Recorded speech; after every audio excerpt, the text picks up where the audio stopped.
All right, we're going to do a little transition to bring up a plenary panel now. So next, Dave Ginley, our Solar 2025 Conference Chair, will be leading the plenary discussion.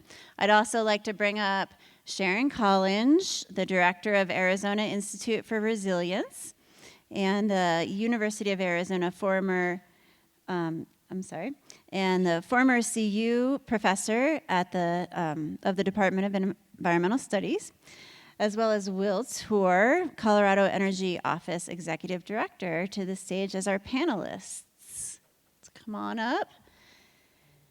Dr. David S. Ginley is currently Chief Scientist for the Materials and Chemistry Science and Technology and a Research Fellow at the National Renewable Energy Laboratory.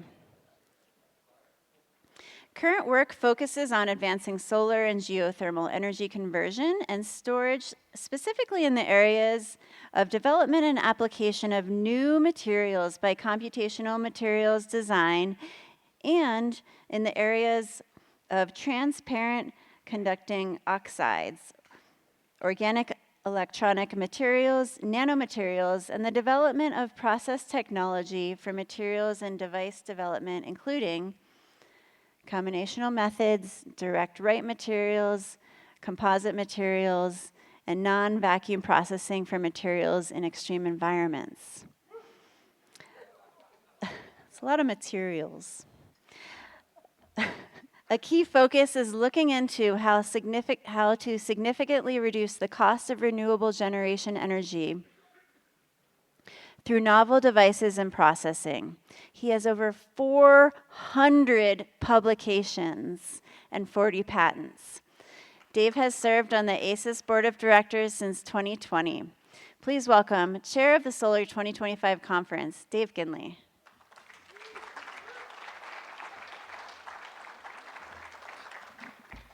I don't know where to go after that.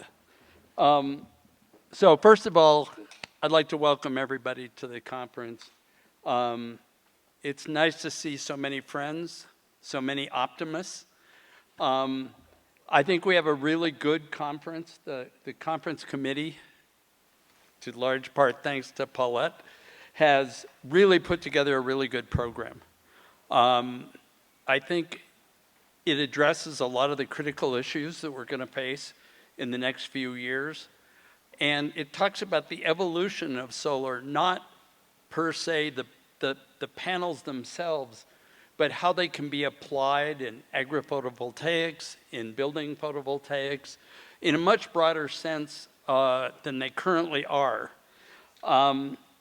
We talk about obviously the politics and policy that is going on and the changes. That was very well covered diplomatically. Being at NREL, I am not allowed to say much more. But I think that it is a change, but my feeling is I'm very optimistic overall because I think, thank heavens, a lot of these technologies have reached critical mass. And so you can take away the incentives, but you're not going to take away the industry and its growth. And I think this is really important, and I think this is something that all of you have had a big part in creating. So with that, I'd like to go to our two speakers, and we have two really outstanding speakers tonight. We're going to let them each talk for about 15 minutes. If you have a desperate question at the end of their talk, we'll let you ask it. But at the end of both talks, I'd like to see if we can get a discussion going with the audience for a little while. I don't want to keep you here forever. Sharon Collinge is, as we heard, the director of the Arizona Institute of Resilience, AIR. I like that. It's a good thing, from the University of Arizona. And the focus is on sustainable landscapes and communities. And I think we're beginning to understand the important role renewables play in that area. And how we also have to consider habitat loss, fragmentation. And before Arizona, she was professor and chair of the Environmental Studies Department at CU, which has always played a big part in this conference. And I don't want to take her time So I will just say that she has had many leadership positions in a number of societies and NSF, and really we're very lucky to have her talk tonight. So, Erin? Well, I'm thrilled to be here. Good evening to you all. I'm really excited to be talking with you this evening. I'm trained as an ecologist, so not as a solar energy expert, but I think what I bring tonight is an ecological perspective on solar energy production. I want to thank Ella for inviting me and David for allowing this wonderful panel to happen. So tonight, I'm going to give a very brief background on myself and my career.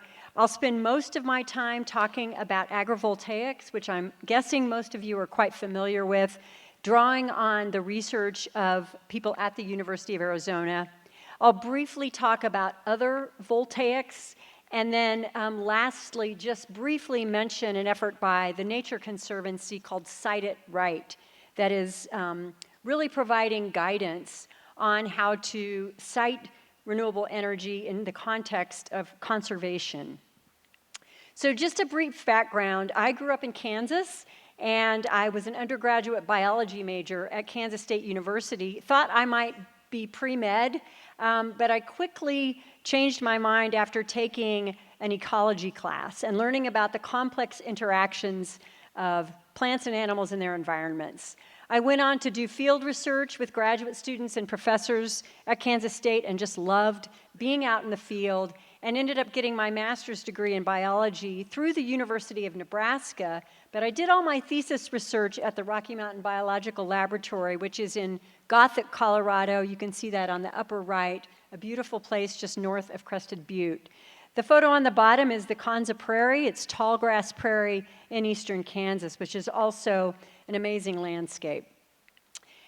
In my late 20s, I had sort of taken a break from school, and I began to discover that I was really interested in understanding how humans interacted with the environment and the changes that humans bring to landscapes, and how humans are both influenced by and have influence on these landscapes. So I began to do research in human-environment interactions. One of those projects took me to Tanzania, which is where I am on the right, studying how landscape change might influence disease dynamics in those savanna ecosystems. So I went to graduate school in a joint program at the Graduate School of Design and the Graduate School of Arts and Sciences at Harvard University, where I found my mentor, a landscape ecologist named Richard Foreman. And he really helped me to delve into both kind of the theoretical and the practical aspects of these human-environment interactions. I also learned what landscape architects and planners do and how they design and shape human landscapes for beauty, for function, and for ecological value. And it was a tremendous experience for me. I went on to have my first faculty position at the University of California at Davis, where I was a faculty member in the environmental design program, teaching landscape architecture students about ecology. And again, tremendously gratifying experience. I had wonderful students and really helped them understand the ecological foundations of the work that they were doing in these landscapes. But then I came to the University of Colorado here in Boulder. I was recruited in 1998 to be a professor in the Environmental Studies program and the Ecology and Evolutionary Biology department. And Josh mentioned the MENV program. I helped to launch that program in 2016, and I'm so excited about where that program is today. It's just been tremendously successful due to people like Josh really mentoring these students in such meaningful ways. So I spent almost 25 years here at CU, and in 2022, had the opportunity to go to the University of Arizona in Tucson as director of a new institute, an interdisciplinary research institute called the Arizona Institute for Resilience, which is really focused on solutions to enhance resilience of environments and societies. And so this was a wonderful offer to join this interdisciplinary research institute and help to shape its future. So I've been there for just 3 years. I started August 1st of 2022, and it's been a really tremendous experience. The Arizona Institute for Resilience, or AIR as we are known, is comprised of 15 different centers and programs, each with their own funding, each with their own staff. So it's a really complex, rich, dynamic environment. We have a Center for Applied Hydroclimate Sciences, for example, that does a lot of subseasonal weather forecasting. We have the Institute for Energy Solutions, the Heat Resilience Initiative, and so on. And so all of these programs and centers work independently, but also collaboratively to advance resilience in the Southwest and beyond. Our themes are what you might expect. We focus on water, climate, environment, and fostering ecosystem resilience, also energy, arid lands, and communities. And I should underscore the arid lands piece. If you've been to southern Arizona, it is dry and it is hot, and it is getting drier and hotter. Last summer, there were 116 consecutive days over 100 degrees in Tucson, starting May 18th and going through October. I work with a lot of people who grew up in Tucson, and they acknowledge that this is very different, that is a very high number, and it didn't used to be that way. So we're adapting to this drier, hotter world. So just to summarize this first part, I'm trained as an interdisciplinary ecologist studying these human-environment interactions, including conservation and restoration ecology. But my job here tonight is really to highlight ecological opportunities related to solar energy production. So I'm going to talk for quite a while here about agrivoltaics. And pretty much everything I've learned about agrivoltaics is from this man, Greg Barron-Gafford. He's a professor in the School of Geography, Development, and Environment at the University of Arizona, and a wonderful human being.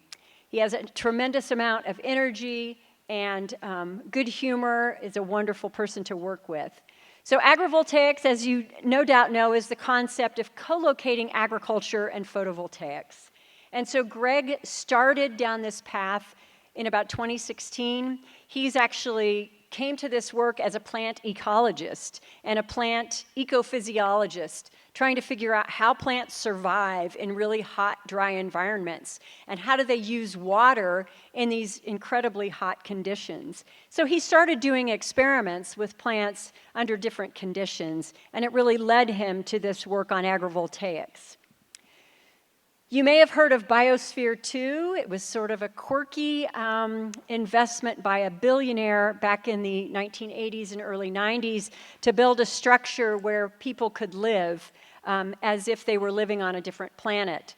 And so a group of biospherians lived in this structure that you can see in the distance for almost 2 years. It's in the desert outside of Tucson. After that experiment, the University of Arizona decided to use it as a closed environment research facility, and they also have research that happens outside. And so you can see here Greg on the left. He is standing in front of his agrivoltaic experiment that he started in 2016. And so he says, we began this work in southern Arizona to study the benefits across the food, energy, water nexus, and over the years have developed a national and international program connecting with researchers in Colorado and Oregon, in Africa and the Middle East, helping develop science-based solutions to help people adapt to the increasing pressures that come from a changing climate is a personal and professional goal. So I want to tell you a little bit about Greg's work. Probably his first major paper on this work came out in 2019 in the journal Nature Sustainability. And this is where he basically demonstrated the proof of concept that agrivoltaics could provide mutual benefits across the food, energy, water nexus in drylands.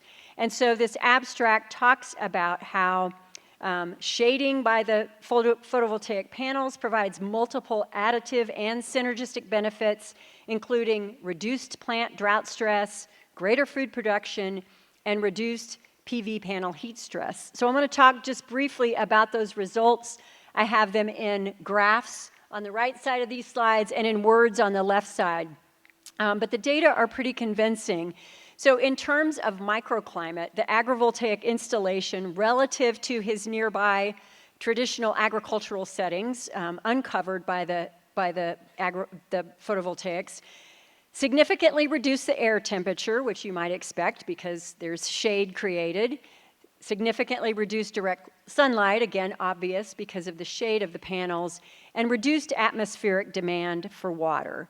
And so these results are also shown in figures on the right, the photosynthetically active radiation, differences in air temperature, and so forth. So under the agrivoltaics, 2 of the 3 plant species that he studied, these were all in the family Solanaceae. If you're a gardener, these are tomatoes and peppers, had significantly higher uptake of carbon dioxide, which means they're photosynthesizing more of the time under the agrivoltaics. They had greater water use efficiency and greater fruit production. And again, these data are shown quantitatively on the right. The jalapenos didn't do as well as the chiltepines and the tomatoes, and he has some explanations for that. But what you can see is this greater water use and greater fruit production. And then it turns out the performance of the solar panels was also enhanced by having plants underneath. So the surface of the panels was cooler in the agrivoltaic system due to the evapotranspiration of the plants. They're releasing water, which cools the panels. And this reduction in temperature led to greater system performance. The panels could be active for more hours in the day. And again, the data are shown on the right. The agrivoltaic PV panels were cooler, and the difference between, the surface temperature of the agrivoltaics compared to the traditional was much cooler, sometimes by as many as 15 to 20 degrees C, which is pretty impressive. All right, so in summary, from that first really important paper, the results indicated a reduction in daytime temperatures of the solar panels, so that's kind of the energy part, reduction in microclimate under the panels, so that's the food part, and a dampening in the diurnal fluctuations of each of those and day-to-day fluctuations in soil moisture in the irrigated agriculture, and that's the water part. So the food, energy, water nexus is what he's emphasizing. So he's suggesting that this dryland agrivoltaic system may be a resilient energy and food system that has reduced vulnerabilities to future climate variability. So Greg has gone on now. He's become quite well known in the agrivoltaics world. He has been awarded significant research funding to continue this work. On the left-hand side of this slide, he was awarded almost $5 million from the USDA and their Climate Smart Food Production. This is a reception in December of 2022 where the mayor of Tucson came and congratulated Greg on his award. This is on the roof of the building that I work in, and you can see there are solar panels and there's a rooftop garden, and that's also an experiment that Greg set up. He was awarded money from to work at existing solar power sites to look at the influence of plants underneath the solar panels. Now I have to say, sadly, his Climate Smart Food Production grant was canceled as a result of cuts in federal funding to the USDA. So Greg needs some help right now to continue this work. He has extended, through the funding he's received, this agrivoltaics installation in different places, in different contexts. He's working in Tanzania and Kenya, Israel, Morocco. He has created a whole school garden system in Tucson. So on the right, this is an agrivoltaic system at an elementary school where the kids learn about gardening. They grow their food. They eat it in the school cafeteria. The kids sell it to earn money for their school. He also works here in Colorado. You may be familiar with Jack's Solar Garden, which is just northeast of here in Longmont. Byron Kuminik, who's the executive director of the Colorado Agrivoltaic Learning Center, owns and manages this property. You can see it's a collaboration in terms of research with the University of Arizona, Colorado State, and USDA. And it's a tremendous public engagement site where you can go visit and learn about their work. They're also working with livestock grazing under the solar panels, and this is a whole other kind of intervention that can be done under the panels. Briefly, I'll talk about ecovoltaics, and so if you think about photovoltaics with no plants underneath agrivoltaics, which I've been talking about in the center, and then ecovoltaics, where you have native plants that are providing ecological services such as pollination, erosion control in those ecosystems. And this is something that's been studied at Colorado State University by Alan Knapp and Matt Sturchio. Lastly, I'll talk about some of the Nature Conservancy's work. So in Colorado, the Nature Conservancy is working with partners and stakeholders to develop guidelines, frameworks, and policies that will prioritize and accelerate renewable energy development that aligns with conservation and community goals. And this is a really important aspect of the work of the Nature Conservancy. I just came from a meeting in Seattle last week where I met Max Lambert. He led a study that just came out like literally 2 weeks ago on agrivoltaic feasibility in Washington State. So they're growing apple orchards, chickens, beef cattle under these agrivoltaics, and they've done a very extensive mapping exercise to look at feasibility of these interventions across the entire state of Washington. It's a tremendous resource for industry partners, for ecologists, for agriculturalists. So with that, I will say thank you.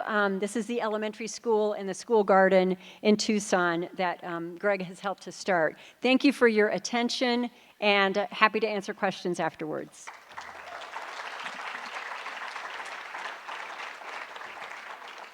So many of you already know Will, and he's had many positions, including mayor of the city of Boulder. He got his BS at Carnegie Mellon, his PhD at the University of Chicago. Are you a physicist? Thought so.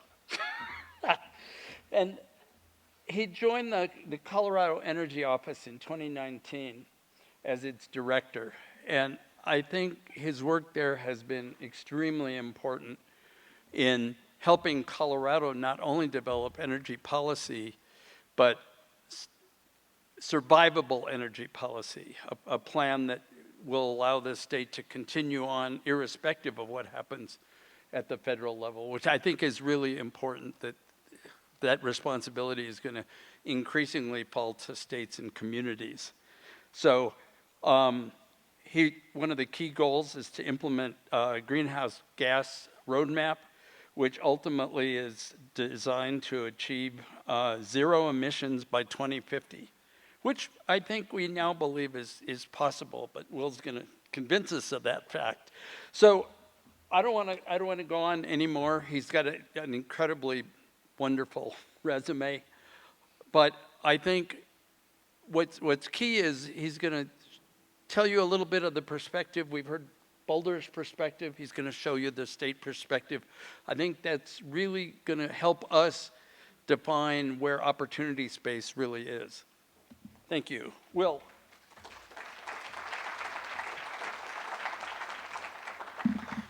Thank you, and it's wonderful to be here.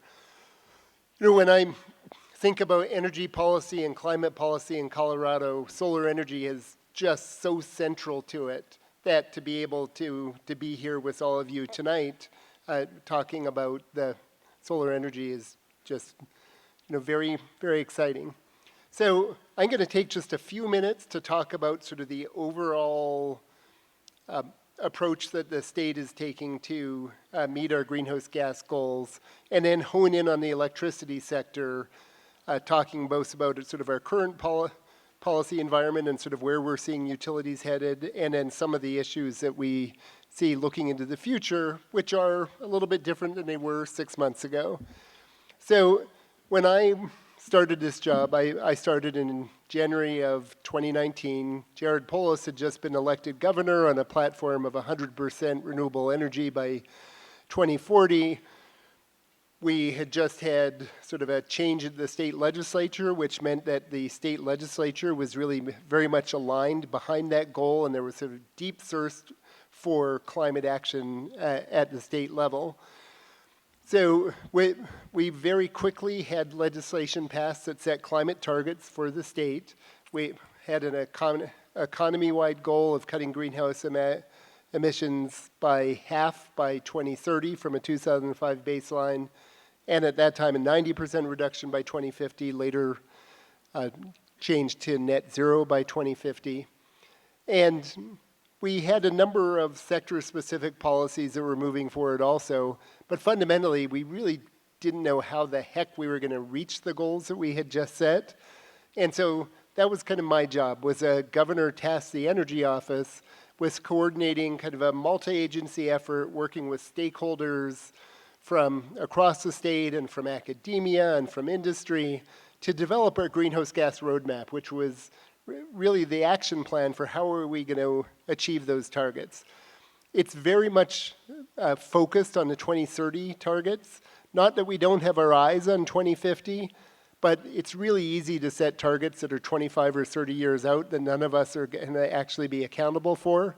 So while we wanted to make sure that we are setting policy frameworks in place that will help us, set the framework that we need to get to 2050, our big focus has been those 2030 goals, because those were far enough out that things that you do could actually make a difference. Like there's enough time to retire coal plants and to build significant amounts of EV infrastructure and to actually build a lot of new generation, but it's close enough out that you can have some actual accountability for it.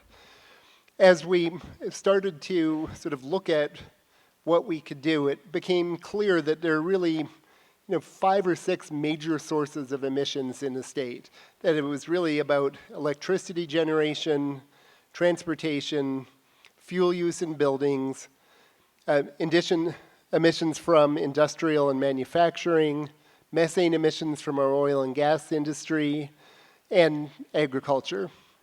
I'd say we didn't focus a lot on agriculture because it was hard to figure out what to do, partly because the science was almost every intervention that you looked at, when you started looking at the science of it, it was really hard to know what the actual magnitude of impacts of changes would be to changes in agricultural practices, and partly because it's just politically really hard to make big changes in agriculture. So we really focused in on those other 5 sectors and built a set of policies that we believe, at least as of 6 months ago, and we probably need to update our forecasting, put us on a trajectory to get probably 97 or 98% of the way to our 2030 goal of cutting emissions by 50%. And not going to run through kind of all of the policies, but would say electricity is certainly at the heart of it. We actually adopted legislative requirements for electric utilities to cut their emissions 80% by 2030. And they have the deepest targets, both because they were originally our largest emissions source, but also because of the availability of renewable energy and the fact that it was both technically and economically possible to get to an 80% emission reduction by 2030 without driving large costs to consumers. We also had a major focus on taking that clean electricity and magnifying its impact by electrifying many other sectors that currently directly combust fossil fuels. So in transportation, a lot of different elements to our transportation strategy, but certainly the core element of it that would lead to the deepest pollution reductions is electrification of both light-duty vehicles and of medium and heavy-duty trucks and buses. On the building side, there's a strong focus on bringing electric heat pumps into the market and really moving towards much more widespread use of high-efficiency electric heat pumps powered by clean electricity in order to replace direct combustion of natural gas and propane in buildings. On the industrial side, a lot of different technologies that we need, but as we have started to move forward with both regulatory requirements on manufacturers and incentives for voluntary decarbonization through a state industrial decarbonization grant program and a competitive industrial decarbonization tax credit program, the very first projects that came through actually were electrification projects that involved retiring natural gas boilers and replacing them with industrial scale heat pumps. The first 2 big projects are Anheuser-Busch up in Fort Collins at their big brewery facility, and then Avago Technologies, that is a chip manufacturer in northern Colorado. So we were somewhat surprised. We weren't sure that we were going to see such quick interest on the industrial electrification side. So to kind of dive in on the electricity sector, so as I said, we created a sort of set of legislative and regulatory requirements that told utilities, we're not going to tell you what technologies you need to use, but we are going to set a technology neutral emission standard that for 2030 was 80% below 2005 levels. And then you will go through whatever your normal utility resource planning process is. So if you're a regulated utility like Xcel Energy or a large generation and transmission cooperative like the Tri-State, those go through our Public Utilities Commission. If you're a municipal utility or a small rural co-op, you have your own board that does your resource planning. So we didn't change sort of who does the planning, but you just need to show in that planning process that you're going to meet these emissions targets. And perhaps not surprisingly, what we saw in practice was that essentially every utility ended up bringing forward a very similar plan. And that plan was to retire high-cost legacy coal generation and replace it primarily with wind, solar, and batteries, maintaining their existing fleet of natural gas generation and doing some expansion to that fleet of natural gas generation where the natural gas is providing essentially backup for the renewables. And across utilities, that's essentially where their planning processes brought them, that this was the lowest cost pathway to both meeting demand for electricity and achieving our goals for reducing pollution. The initial politics of it was interesting. So in 2019, when we were first working on this legislation, for instance, we were first working just focused on our big investor-owned utility, Xcel Energy, who had made a voluntary commitment a few months before to this 80% by 2030. And we just said, well, that's great. We love your commitment. We're going to put it into law. And it quickly became clear that they actually meant the commitment because they didn't fight putting it into law. That's sort of, in my mind, how you know whether someone's serious. The people were really worried about pulling our second largest utility, Tri-State Generation and Transmission, into the mix. Tri-State was a large rural cooperative generation and transmission co-op that provides electricity in Wyoming and Colorado and New Mexico. They have a plant in Arizona. And historically, they had been really wedded to coal. And in fact, when the state a few years before had created a renewable portfolio requirement of 10% of their electricity had to come from renewable sources for them, I think it was like 2025. I can't quite remember, but it became, this is a war on rural Colorado. You're going to destroy reliability and spike our rates. And people were worried about that kind of a fight if we tried to pull Tri-State in. But in the meantime, the world had changed. And this was a really interesting thing to see. And one of the big things that had changed was Xcel Energy had gone out with a request for proposals for new resources, had gotten hundreds of bids in, and they were getting wind bids in at about 2 cents per kilowatt hour, and they were getting solar, in some cases solar with storage in, for around 3 or a little bit over 3 cents per kilowatt hour. Well, Tri-State was paying about 4.5 cents a kilowatt hour just for operating their old coal plants. And while there was a lot of sort of emotional attachment to coal, there's a famous story about their old CEO saying to our former governor, Bill Ritter, "You'll pry my coal plants out of my cold, dead fingers."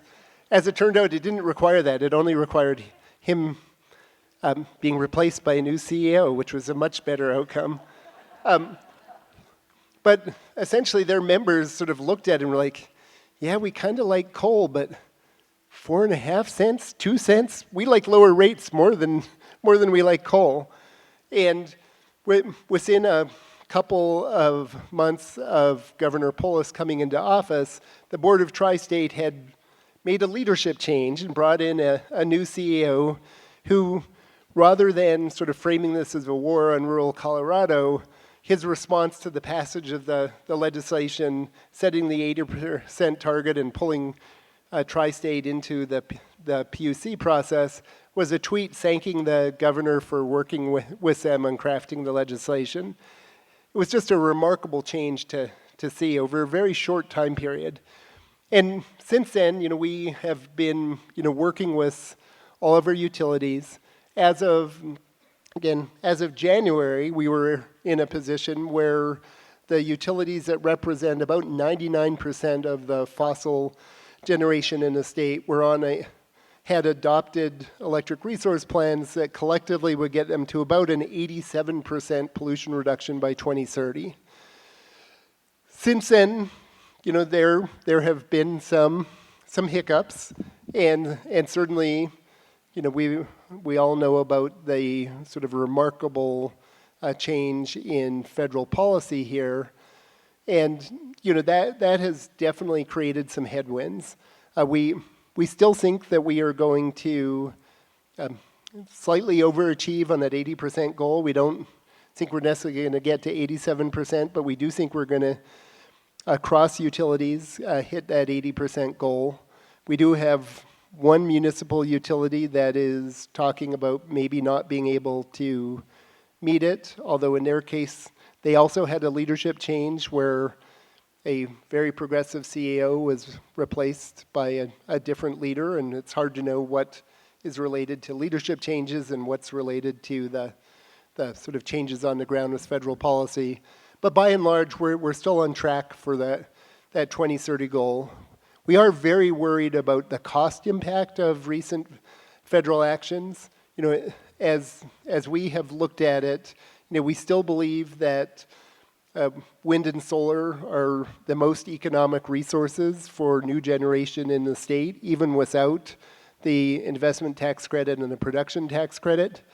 But we've got to build a lot of new generation in Colorado, and by effectively driving up the cost of that new generation, what the administration and Congress have just done is basically committed to driving up the cost of electricity for businesses and consumers in Colorado and across the country. And there's been a lot of analysis released over the last several months of the likely impacts on electricity prices. So that's sort of our big concern.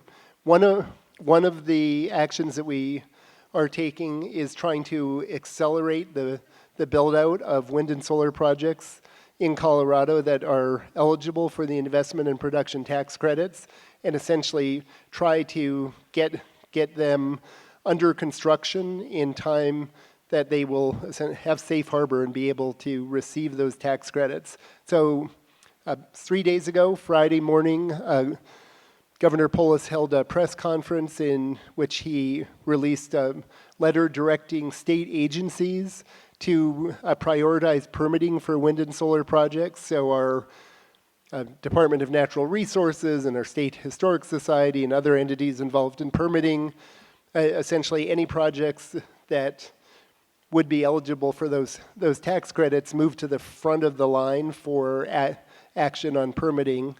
Also is encouraging our Public Utilities Commission to take action to essentially try to move forward as much wind and solar as we possibly can as quickly as possible in order to capture those benefits and help reduce costs for ratepayers, both individuals and businesses all across the state of Colorado.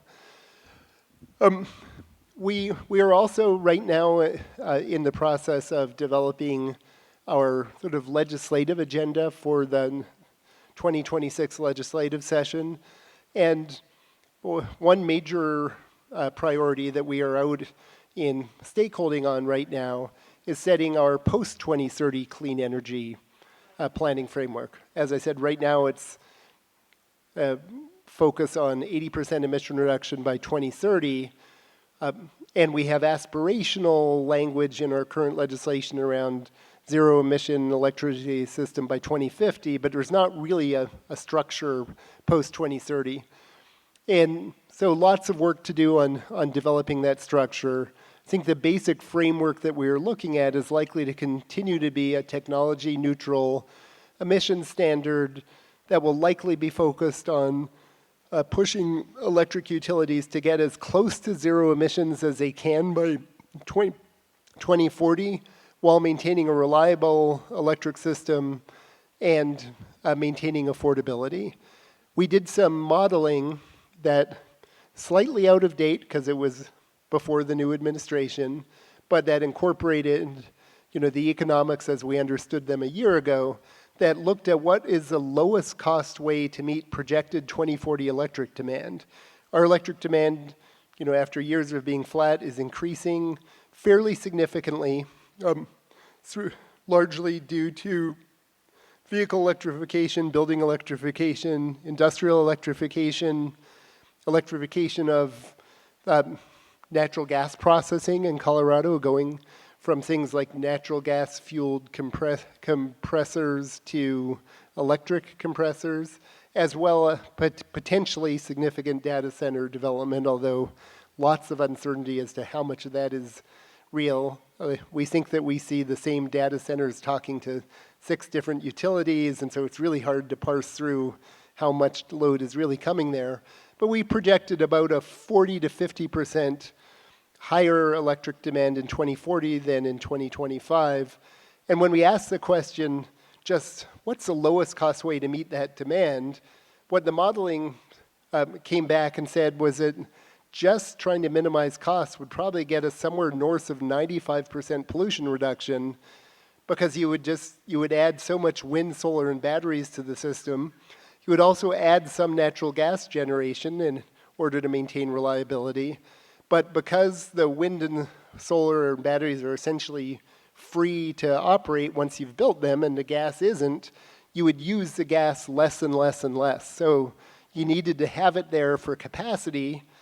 And there were occasional times when you just absolutely needed to keep the lights on. But the modeling suggested that by 2040, it would only provide about 3% of the actual energy averaged over the course of the year. So what we're really looking at is a planning framework that will help utilities sort of move towards that sort of low, not necessarily low cost, but least cost compared to the alternatives approach to generating electricity, and essentially get the deepest emissions reductions they can that makes sense by 2040. We are certainly open to other technologies. We're very active and sort of all in on advanced geothermal. We're open to hydrogen and gas with carbon capture and advanced nuclear. Based on what we've seen to date, those don't appear to be the most economic resources, but certainly that could change over time. The last thing I would note is just a sort of new challenge that we may be facing, and that I think states across the country may be facing. We have seen a remarkable set of federal actions that aren't just removing incentives for wind and solar, but are actively trying to create regulatory roadblocks to deploying wind and solar, making it very difficult, for instance, to get any federal permits that are required. We have colleagues in another state who recently told us of a transmission line they're trying to permit, where the first question that they're getting from federal agencies is, are there any wind turbines that are going to be connected to this transmission line?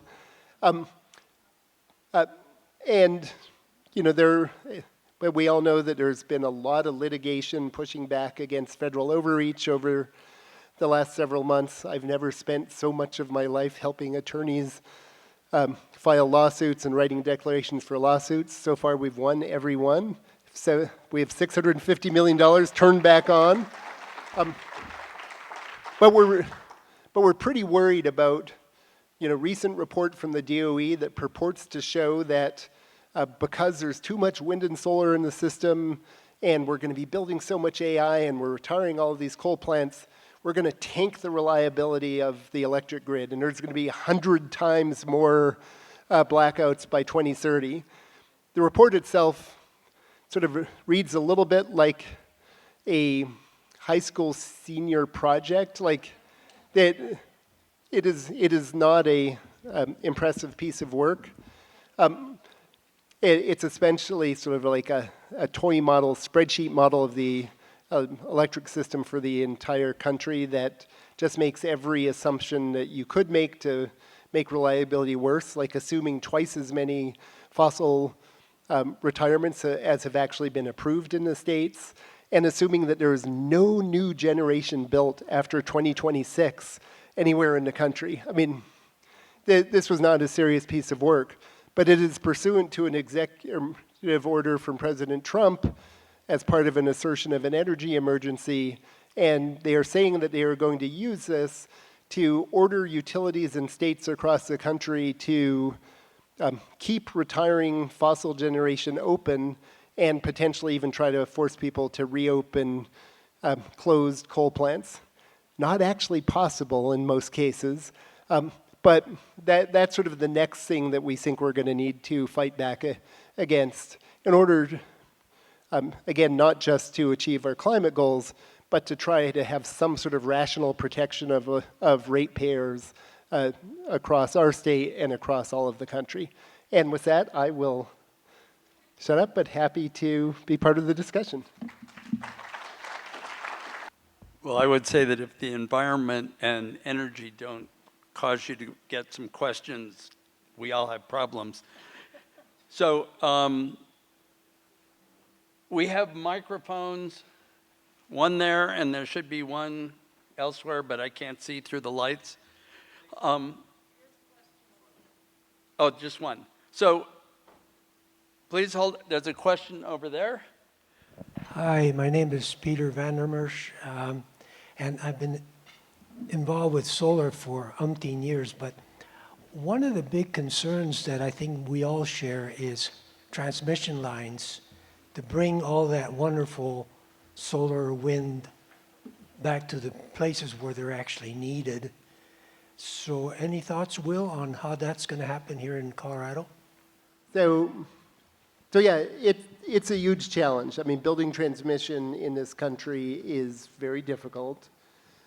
We do have a major transmission project moving forward right now, the Power Pathway Project, which it would essentially allow the interconnection of a pretty significant amount of wind and solar in eastern Colorado.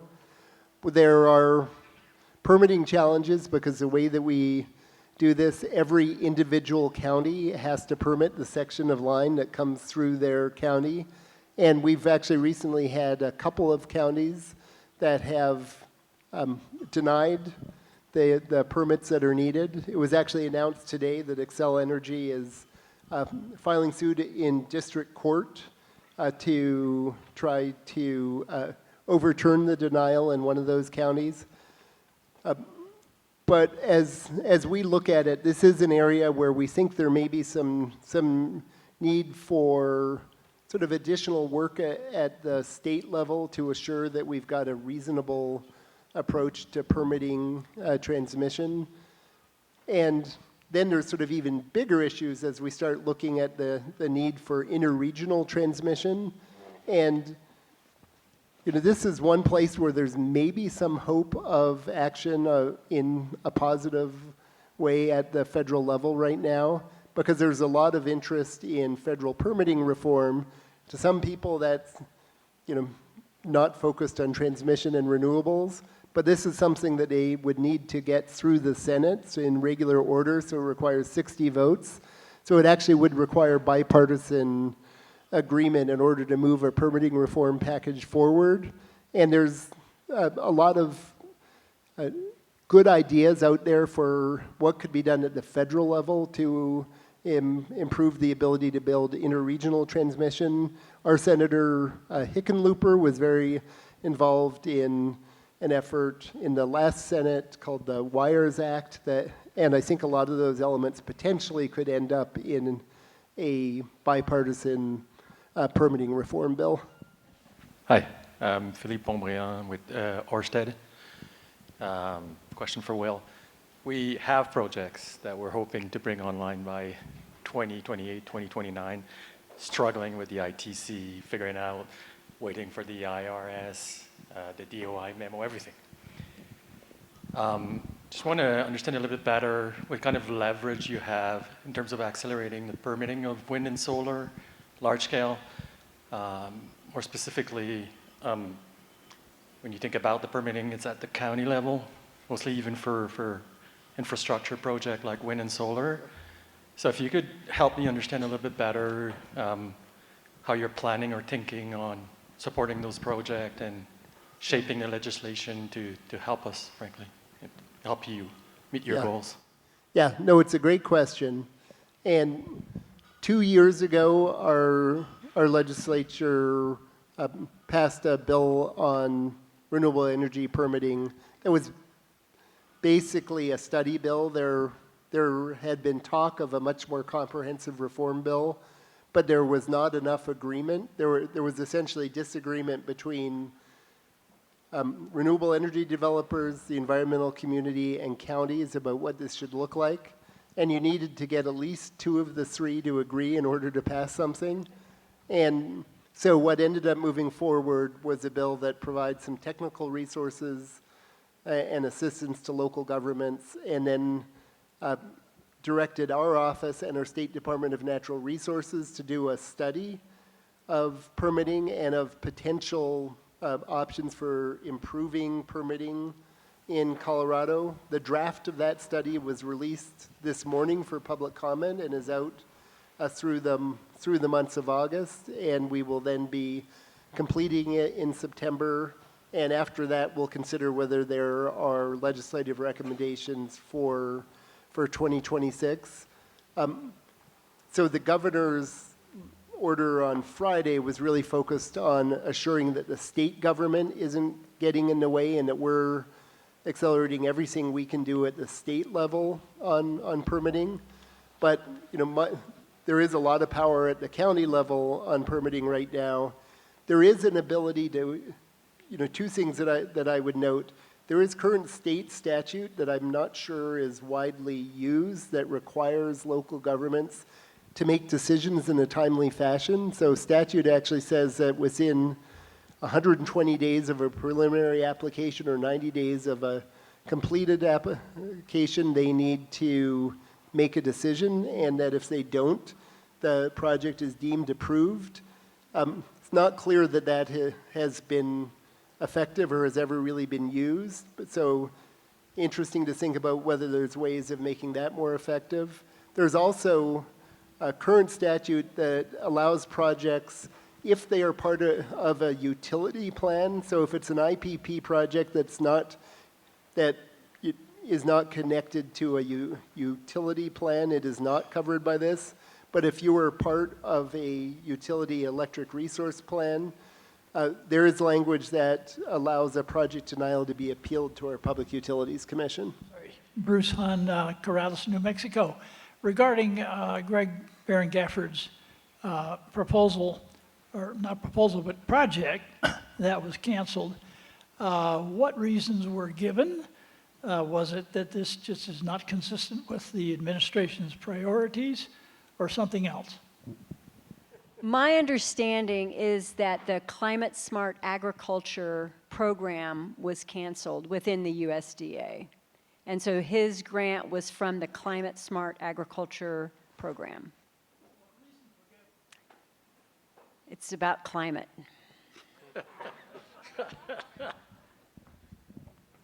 One of those words that is banned, from our vocabulary. No, that's my understanding, but I don't know for sure, but that's what I was told. David Comas from the Maryland Energy Administration. A question about agrivoltaics. There are some types of agrivoltaics, such as sheep grazing, that are win-wins for both. The grass gets a haircut and the sheep get fat. Fine. You could also do beekeeping and planting the field for certain types of honey. Great. My concern as a state official is if we want to go move agrivoltaics forward, we need to have some basis for determining an incentive that would help that would help get the agrivoltaics going. For example, we have dairy farms in Maryland. If you need to go raise the panels, how high do they have to go? Do you need stronger supports? What is the additional cost of aluminum or steel? I'm curious, is any of the work that you're doing looking at these specifics for how to go do certain types of agrivoltaics? Yeah, that's a great question. And I think that the animal part, the livestock part, is still a little bit behind the crops and the beekeeping, as you mentioned. I know that out at this place in Longmont, which is just northeast of here, they have done a few beef cattle and they do the sheep. In terms of dairy cattle, I think there would probably be specific requirements as well, as you mentioned, just to make sure that the cattle aren't. Well, I grew up with dairy cattle. They scratch a lot, on things. And that could mean that you have to have greater strength in those panels. I think, a lot of people are looking at all kinds of possibilities, and we're trying to support the research that can allow that to happen so that we have those kinds of answers in those specific contexts. I think the Washington State Nature Conservancy example, I haven't had a chance to read the whole report, but they do have beef cattle on their picture, and so I think they might have some guidance in there about requirements for those kinds of agrivoltaic systems. So I actually have a question for both of you. There's been increasing discussion about distributed communities that might not even be grid connected. And I think that what the sort of agrivoltaics, but even more the ecological impact of that on local communities, but also what happens when you're not grid connected in terms of meeting your goals, and how does that system couple into the legislative framework? So I'll let you answer in whatever order you want. I'll just briefly say, Greg's work in Tanzania and Kenya is definitely focused on communities that are not on the grid and trying to engage the water, energy, food components of that. Can the agrivoltaics provide the energy to pump the water and so forth? And so trying to make it kind of a sustainable closed system in a way. So I think we tend to see sort of off-grid solutions as sort of very small scale and probably not a big part of the picture. Although, they can be great projects. We're certainly seeing a lot of interest right now in microgrids that can island from the broader grid, and a lot of discussion happening among data center developers about whether they want to do really large behind the meter resources. So there's sort of that discussion that's out there. So that's maybe where we're seeing that kind of discussion, but they still don't want to be off grid. They just want to produce most of their power themselves if they can't get it quickly from the utilities. So, yeah. We have a question over here. John Avenson, Westminster, Colorado. About 15, 20 years ago, at a Colorado Renewable Energy Society presentation from NREL, they were talking about the future. This goes back to the original question I've been waiting to ask. The grid, the plan was to have, convert back to DC, to have 3 million to 5 million volts transmission lines across the whole country. And I'm wondering if that concept is still in the go. Is that still in discussion at NREL? There certainly has been discussion about high voltage DC transmission lines, and for some of the really big interregional transmission, we're sort of in a world right now where I would say I'm not an expert on interregional transmission, but we're not seeing a lot of interregional transmission get built right now. The Biden administration certainly did a significant effort through this designation of corridors for high priority interregional transmission lines. But I think there's a lot of obstacles to just building any really large new transmission lines right now. There are some moving forward. So yes, I've heard a lot of talk about HVDC. I'm not sure that I'm seeing a lot of real world investment in moving HVDC lines forward. So NREL has a center called ARES, and you can go online and look at it, and it's looking at grid models for the whole country. I think the real problem is capitalization of these grid lines. And the problem is the states don't want to pay for it. The utilities definitely don't want to pay for it. The federal government has refused to pay for it. And so how do you raise what's now estimated to be $1 trillion to overhaul our grid? And I don't know what the answer to that is, but we are going to reach a situation where we really do need to improve what we have. I mean, Europe is way ahead of us in terms of grid technology, and we know what it could do, but we don't have the capitalization to actually implement it.